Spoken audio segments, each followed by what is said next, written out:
السلام عليكم ورحمة الله وبركاته. عاملين ايه؟ يا رب تكونوا بخير. هاخدك شوية من كحك العيد واكلمك عن مباراة الاهلي والزمالك اللي هتتلعب يوم الاثنين ان شاء الله. غيابات الاهلي لمباراة القمة بالجملة، ودي فرصة لا تعوض للزمالك، لكن كلنا عارفين ان الغيابات دي ما بتأثرش بالنسبة للنادي الاهلي. ليه ما بتأثرش على الاهلي؟ لان الاهلي بينزل المباراة عادي جدا، مش قلقان حتى لو عنده غيابات كتير جدا. انما الزمالك بيعمل حساب للاهلي لو بيلعب باي حد، حتى لو بالناشئين، وده اللي بيدي دايما الافضليه للاهلي. ولو الاهلي في اسوأ حالاته بيعرف يتعامل مع مباريات القمه اللي هي اصلا مباريات بتكون صعبه جدا. كلنا شفنا ده كتير في مباريات القمه، واهمها مباراه القاضيه ممكن اللي الاهلي ساب فيها نص الملعب للزمالك وبعد كده كسب المباراه.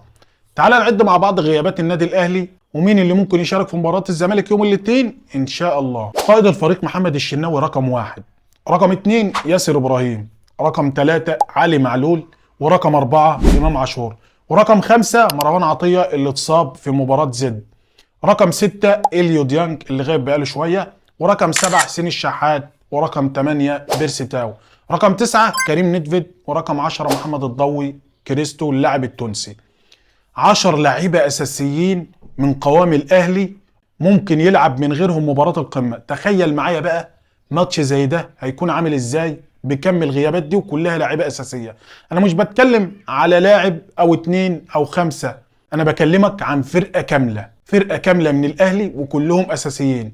انا اللي يهمني دلوقتي مباراتي مازيمبي الكونغولي، انما مباراتي القمه حتى لو ما حققناش نتائج ايجابيه لا قدر الله يعني مش هتفرق كتير، لان بطولة الدوري محتاجة النفس الطويل، وكلنا كجماهير النادي الاهلي عارفين مين هو الاهلي. سبب الاصابات دي منتخب ما عملش اي حاجة غير ان وظيفته يعطل ويفضي النادي الاهلي وبيسيب لعيبة الطرف الثاني مرتاحين، وادي النتيجة. مش عارفين نرجع حد من الاصابات دي في مباراه زي دي.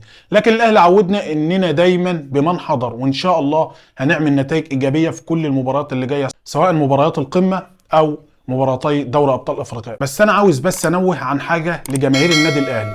وانت بتتفرج على مباراه الزمالك والاهلي هتلاقي الاهلي متحفظ بعض الشيء، بقول بعض الشيء، دي حاجه طبيعيه لان نتائج الاهلي في الفتره الاخيره عكس نتائج الزمالك. الزمالك ما عندهوش ولا لاعب غايب عن القائمه، وكمان فيه لاعيبه مهمه جدا جدا رجعت لفورمتها زي احمد فتوح، اللاعب اللي انا شايف ان رجوعه لمستواه فارق جدا مع نادي الزمالك، وكمان ناصر ماهر اللي سجل في الاتحاد اول اهدافه مع الزمالك، ده بالاضافه للاعب المهم جدا وهو زيزو اللي سجل هدفين في الاتحاد برضه. مستواه ما شاء الله ثابت وعنده حلول فرديه، لو المباراه مقفوله بيعرف يراوغ كويس جدا، ورجله تقيله بيعرف يسدد، ورجله عارفه طريق الجول. وموجود دونجا في نص الملعب ممتاز برضه، وعمر جابر اللي بيقدم موسم ممتاز برضه الحقيقه. يعني باختصار تيم الزمالك مكتمل، والاهلي بيفقد اهم لعيبه، لكن هنشوف ايه اللي ممكن يحصل يوم الاثنين ان شاء الله من الفريقين. والسلام عليكم ورحمه الله وبركاته.